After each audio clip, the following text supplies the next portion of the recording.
daje nañu tey ji comité de suivi des opérations de la mise en œuvre des opérations force Covid-19 fii ci région de Thiès. ñu tàmbale nag ci bunt bi muy bi ñu gisee gouverneur ba pare ci suba ci ngoon si ñu ñëw ci préfet mu woowal ñu chef de service yi nga xam ne dañu bokk ci comité départemental de gestion de l'épidémie ñu waxtaan ak ñoom ci li nga xam ne moom moo ñu yëkkati réeréwu leen mbir ne dafa am budget bu 1000 milliards bu président de la République mobilisé pour ñu mun a riposter ci feebar bi nga xam ne moo tàbbi ci biir àdduna bi muy Covid-19 ci biir loolu dafa nommé comité bi pour que ñu topp li nga xam ne moom mooy xaalis boobu ci fi mu jaar ci 14 régions yi nga xam ne ci Sénégal bi yëpp la ñun nag ñoo ñëw fii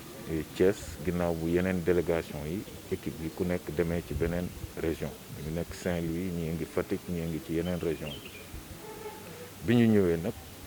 gis ngeen ndaje bi nu mu demee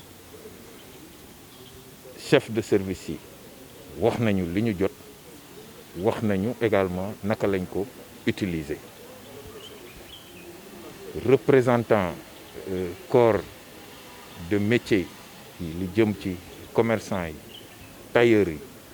transporteurs yi conducteur moto Jakarta photographe donc képp koo xam ne yaa ngi amoon ci looy yëngu te mbas bi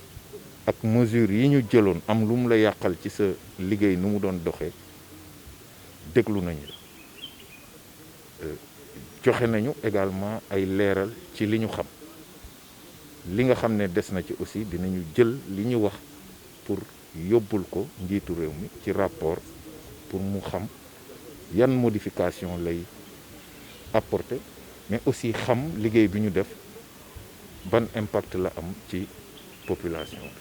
donc loolu moo doon waxtaanu tey bi mu nekk nag loo xam ne dañuy saluer réactivité administration parce que diggante bi ñu ñëwee ci suba ne leen lii la ñu bëgg ak nii ñu defee réunion yi woo chef de service yi woo ñi nga xam ne ñoo ko seq yëpp ñu ñëw wuyu nekkul loo xam ne lu évident la léegi nag gis nañu waxtaan bi commerçant yi wax nañu seeni problème waa Jakarta wax nañu waa tailleur yi chef de service yi aussi waxtaan nañu yëf yi nag mu ngi dox wax nañu aussi yan jafe-jafe la ñu am yëf yi nag xam nga comme dafa am ceeb ak diwlin ak suukar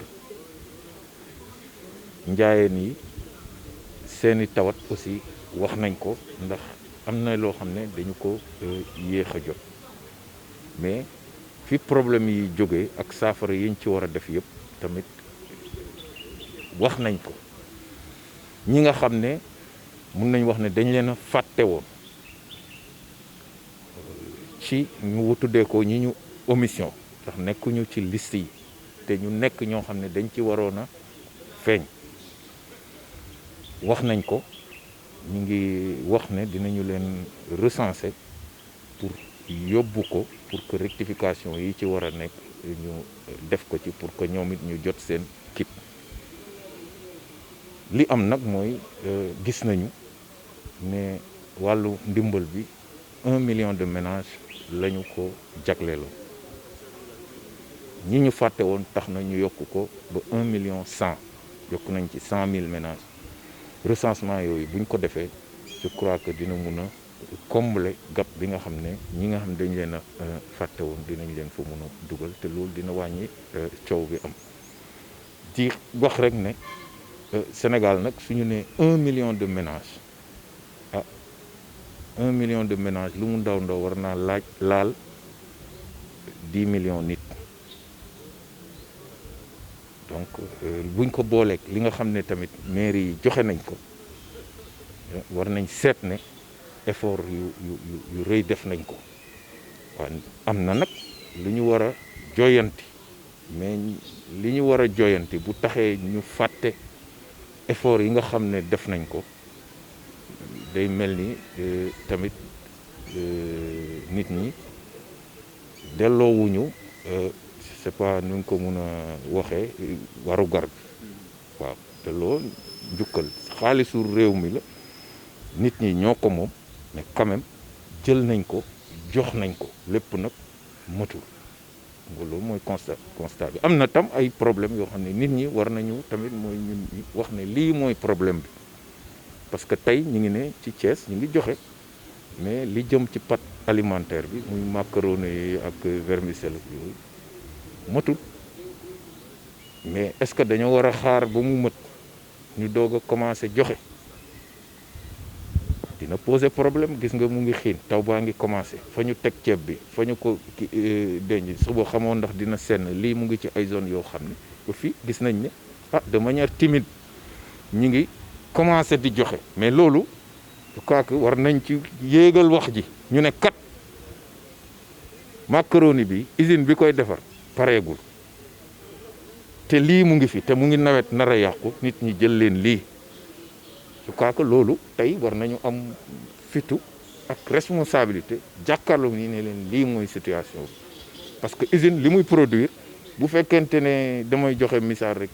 10 tonnes la mun a def par jour nga soxle ay milliers de tonnes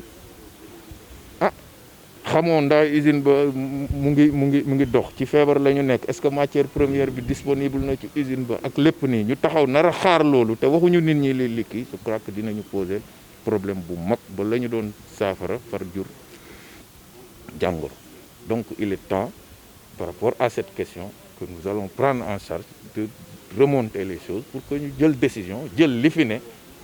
joxe ko parce que ndimbal moom je crois que nekk di ci xaar moom amul fi li fi ne daal na dem nit ñi utiliser ko mu jeex beneen bi mooy wàllu